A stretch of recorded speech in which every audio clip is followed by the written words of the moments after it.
ఆత్మీయ లేక దైవికమైన నాయకత్వం అంటే ఏంటి? ఇంకొకటి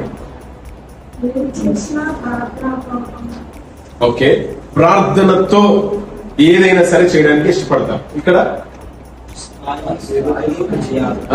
వీళ్ళు ఏది ఆలోచించిన స్ట్రాటజీస్ ఉంటాయి, వ్యూహములు, లేకపోతే వాళ్ళ స్థాయిలు, వాళ్ళకు వచ్చే పేరు, ప్రఖ్యాత, బిరుదులు, వీటి ప్రకారంగా ప్రాజెక్టులని ముందుకు తీసుకెళ్తారు. సో విచారం ఏంటి అంటే ఈ కార్పొరేట్ నాయకత్వము చాలా మట్టుకు సంఘంలోకి వచ్చేస్తుంది కదా.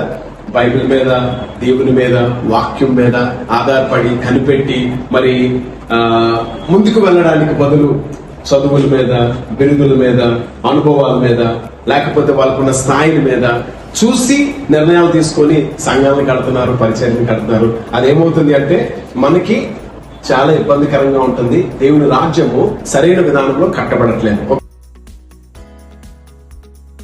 ఫెయిత్ మనం ఆలోచించడం, ఫెయిత్ కూడా కొన్ని ప్రాబ్లమ్స్ కూడా తీసుకువెళ్తుంది అని నేర్చుకున్నాను.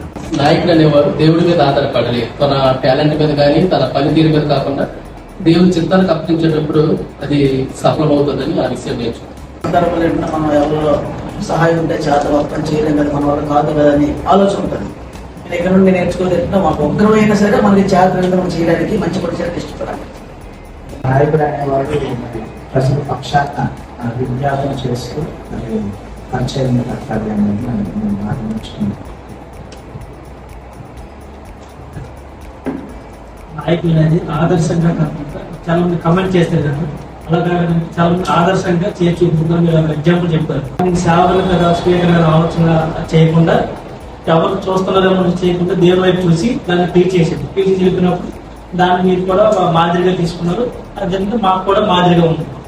ఏ విషయంలోనైనా మనల్ని ఏదైనా చెప్పారనుకోండి, దాన్ని మంచిగా రిసీవ్ చేసుకొని వాళ్ళ గురించి ఇంకా ఏమీ చెప్పకుండా, వాళ్ళ పేరు పోకుండా, వాళ్ళ సాక్ష్యం పోకుండా మనం రవి జకరియా గారు రెండోది చెప్పారు కదా, అది నాకు నాయకుడిగా ముందు నచ్చిందంటే ఎలాంటి శ్రమలు వచ్చినా దేవుడు ఇచ్చిన దర్శనం మాత్రం ఎన్ని సంవత్సరాలు అయినప్పుడు కూడా దానికి చూసి అంటే దేవుడే చేసేసాడు అంటే పాస్టర్ గారిని మిమ్మల్ని మీ ద్వారా కదండి మాకు దేవుడు తెలియపరుస్తాడు.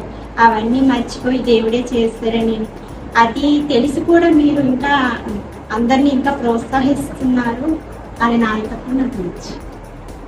మీరు ఏదైతే మరి నేర్చుకుంటారో అది చెప్తా ఉన్నప్పుడు ఏమవుతుందంటే అది మీ హృదయంలో ముద్రించబడుతుంటుంది. అందుకని చెప్పిస్తాను.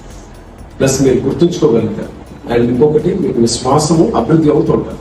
సో ఆ మాటలు మీకే మరలా వినపడతాయి, మీకు ధైర్యాన్ని ఇస్తాయి, విశ్వాసం పెంపొందిస్తాయి.